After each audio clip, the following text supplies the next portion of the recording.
jungle. महावितरणकडून राज्यातील घरगुती वीज ग्राहकांना स्मार्ट टीओडी मीटरच्या माध्यमातून कल्याण महामंडळाअंतर्गत येणाऱ्या कल्याण 1, कल्याण 2, वसई आणि पालघर या परिमंडळांमध्ये एकूण 12 लाख ग्राहकांना स्मार्ट मीटर बसवण्यात आले आहेत. या संदर्भात कल्याण महामंडळाचे मुख्य अभियंता श्री चंद्रमणी मिश्रा यांनी अधिक माहिती दिली आहे.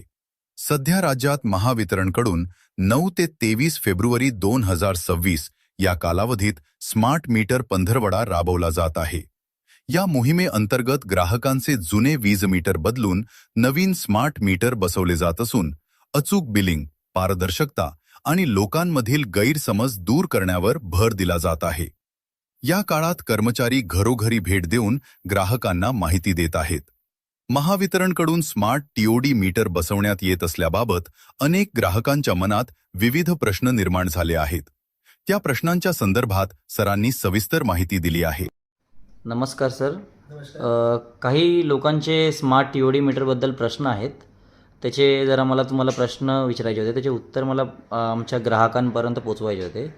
तर हे जे मीटर लागत आहेत स्मार्ट टीओडी मीटर, तर हे ओल्ड मीटर काढून हे नवीन मीटर लावणं आवश्यक आहे का? कसं आहे, आपण तुम्हाला माहिती आहे आधी सगळं लँडलाईनवरून फोन करायचे, त्यानंतर लँडलाईनचा मोबाईल चालू झाला, पेजर चालू झाला इनफॅक्ट पहिला, त्यानंतर पेजर सोडला सगळ्यांनी, मग मोबाईलवर आले. साधा मोबाईल होता, त्यानंतर स्मार्ट मोबाईल आला. आता तुम्ही क्वचितच 100,000 किंवा लाखांपैकी माणूस बघितला तर एक माणसाकडे तुमचा नॉर्मल मोबाईल असेल जुनावाला, बाकी सगळ्यांकडे स्मार्ट मीटर आहे. म्हणजे आपल्या सगळ्यांना स्मार्ट व्हायचं आहे. आता जर आपले जे जुने मीटर आहेत जर तुम्ही बघितलं तर त्याच्यामध्ये ग्राहकाला जाऊन फिजिकली बघायला लागतो किंवा आम्हाला पण फिजिकली बघायला लागतो, सगळे रीडिंग घ्या, हे घ्या. ऑटोमॅटिक सिस्टम नाही आहे. आता जे स्मार्ट टीओडी मीटर लावतोय आम्ही, स्मार्ट टीओडी मीटर जो आहे आमचा, त्याच्यामध्ये ग्राहकाने ॲप डाउनलोड केला की त्याला पूर्ण डिटेल्स, त्याचा लाईव्ह डिटेल भेटतो. त्याला तो पूर्ण महिन्याचा त्याचा आवरली कन्झम्पशन बघू शकतो. म्हणजे माझा किती तासाला किती युनिट वापरला आहे, म्हणजे तो हे पण डिसाईड करू शकतो की माझा गैरवापर होतोय की काय होतोय. किंवा असं पण होतं भरपूर वेळा की भरपूर वेळा असं पण भेटलेलं आहे की लोकांची वायरिंग चुकीची झालेली असते दुसऱ्या ठिकाणी, तर ते पण कळेल की त्याला की मी जर वापरत नसेल म्हणजे कुठेतरी व्याय होतोय, मीटरमध्ये रिडिंग आली तर हे सगळं चेक करू शकतो. आणि ऑटोमॅटिक मीटर रिडिंग आल्यामुळे अचूक रिडिंग होणार आहे, कन्झ्युमरची कंप्लेंट कमी होणार आहे आणि त्यांना त्रास सुद्धा कमी होईल. लोकांना हा एक प्रश्न आहे की स्मार्ट टीओडी मीटर लावल्यामुळे त्यांना लाईट बिल जास्त येत आहे. एक तुम्हाला आता थोडंसं हे उलट आहे ॲक्च्युली उत्तर. स्मार्ट टीओडी मीटर जे रेसिडेन्शियल कन्झ्युमर्स आहे आमचे घरगुती ग्राहक, त्यांना टाइम ऑफ डे म्हणजे कसं आहे, त्याच्यामध्ये दिवसात 9 वाजल्यापासून 5 वाजेपर्यंत बिलामध्ये सूट दिलेली आहे 80 पैशाची. इनफॅक्ट जे नॉर्मल मीटर आहे त्यांचा जो बिल येणार त्याच्यापेक्षा यांचं बिल कमी येणार आहे ॲक्च्युली. बिल म्हणजे आणि एक तुमच्या माहितीसाठी सांगतो की जे काय टॅरिफ लावतो आम्ही महावितरण, ते टॅरिफ MERC डिसाईड करते, कमिशन आहे त्याच्या अनुषंगानेच करतो आम्ही, आमच्या हिशोबाने करू शकत नाही. Okay sir. आणि टीओडी मीटर म्हणजे याचा नक्की अर्थ काय आहे? टीओडीचा फुल फॉर्म जर बघितला आपण तर टीओडी म्हणजे टाइम ऑफ डे. म्हणजे तुम्ही त्याला असा कुठल्या टाइमला किती युनिट वापर होतोय म्हणजे तुम्ही सगळं ते टायमिंगमध्ये तुम्ही कॅल्क्युलेट करू शकता. तशी म्हणजे तो प्रोग्राम तसा असतो की म्हणजे तुम्हाला 9 ते 10चा तुम्हाला पाहिजे, किती युनिट कन्झम्पशन आलं तुम्हाला 9 ते 10चा भेटेल, 10 ते 11चा पाहिजे 10 ते 11 भेटेल, आवरली कन्झम्पशन म्हणून तो टाइम ऑफ डे आहे. म्हणून याचा फायदा काय होतो की आता आपल्याकडे सोलार भरपूर झालेला आहे आणि सगळीकडे सोलार लावतोच आहे आपण नवीन कन्व्हेन्शन हे याच्यासाठी, कारण कन्व्हेन्शनल एनर्जी महाग पडते आणि पर्यावरणाला त्रास आहे, म्हणून आता नॉन कन्व्हेन्शनल आपण चाललोय. तर याला आता दिवसात लाईट अवेलेबल आहे तर त्याचा बेनिफिट ग्राहकाला पोचायला पाहिजे. पण मला कळणार कसं की कुठल्या ग्राहकाने दिवसात किती वीज वापरलेली आहे जर माझा टाइम ऑफ डे नसणार तर. म्हणून हे टाइम ऑफ डे जरुरी आहे मीटर की त्यांना तो बेनिफिट देण्यासाठी. म्हणजे त्यांना 9 ते 5 मध्ये किती बिल वापरलेलं युनिट वापरलं ते सगळं येतो त्याच्यावर डिटेल्स, आणि मग त्याच्यावर आम्ही 80 पैशाची सूट देतो त्याला. Okay sir. सर हे जे स्मार्ट टीओडी मीटर आहेत हे बदली करण्यासाठी काही पैसे भरावे लागतात का?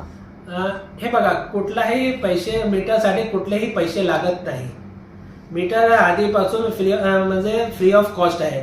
नवीन कनेक्शन असलं तरी त्याच्यामध्ये मीटरची कॉस्ट घेतली जात नाही. मीटर रिप्लेसमेंट केला तरी घेतली जात नाही, मीटर फॉल्टी झाला तरी घेतली जात नाही. हे मीटर सगळं महावितरणतर्फे बदली करण्यात येत आहे. तर हे स्मार्ट मीटर जे TOD मीटर लागत आहेत हे कोणाचे आहेत? काही लोकांच्या मनात शंका आहे की हे मीटर खाजगी कंपनीचे आहेत. मीटर हे बघा कसं आहे की मीटर खाजगी कंपनीचं म्हटलं की महावितरण मीटर मॅन्युफॅक्चर करत नाही. महावितरणकडे जे मॅन्युफॅक्चरर असतात मीटरचे ते अप्रूव्ह केलेले जातात आणि त्यांचेच मीटर लावू शकतो. आता जे AMSP अपॉइंट केलेले आहे, आमच्या महाराष्ट्रामध्ये 4 AMSP आहेत एरिया वाईज, तर त्यांचा जो आहे त्यांना ऑर्डर देण्यात आलेली आहे की या मॅन्युफॅक्चररकडूनच ते घेऊ शकतात.